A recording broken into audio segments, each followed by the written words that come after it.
When we get to heaven, there is order, there are principles whereby things will be done. And that's why you can't just show up to heaven with your lowest behavior, because you won't know how to behave.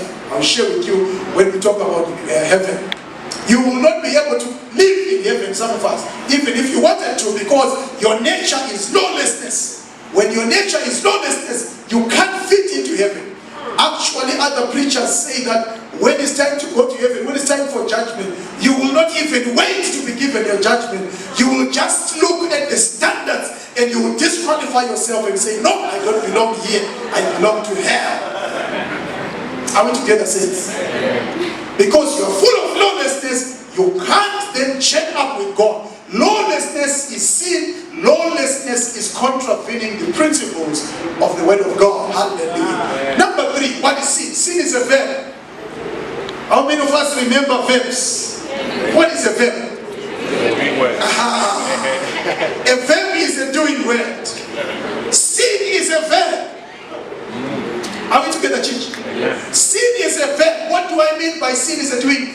Sin, it means to transgress against divine law, or to err, or to trespass, and to offend. All these words here are doing words, isn't it? In other words, when you are sinning, you are working for sin. That's why the scriptures say, for the wages of sin is death. In other words, you have been working so hard for sin, and therefore you get your reward, which is death. It is impossible for you to sin without not doing something. You always do something to sin. You commit acts of sin. Acts of sin. So a sin is a doing word. You actively do something. You participate into this thing that is called sin when you break the principles of the word of God. Hallelujah. Whenever we are sinning, we are actively participating in contravening the law of God, and it is sin. Hallelujah. You find that as you read through the sins that you find in the scriptures, that most of the sins, if not all of them, they involve us doing something, and in certain instances we fail to do something, and then we become sinners. Amen. The scriptures talk about taking part in someone's sin. Do you understand taking part in someone's sin?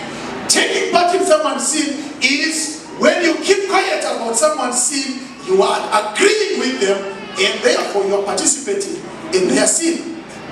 Amen. You find Pastor O doing something that is bad, and you cover it up. You cover up his sin. You don't do anything about his sin. You are participating in his sin. You are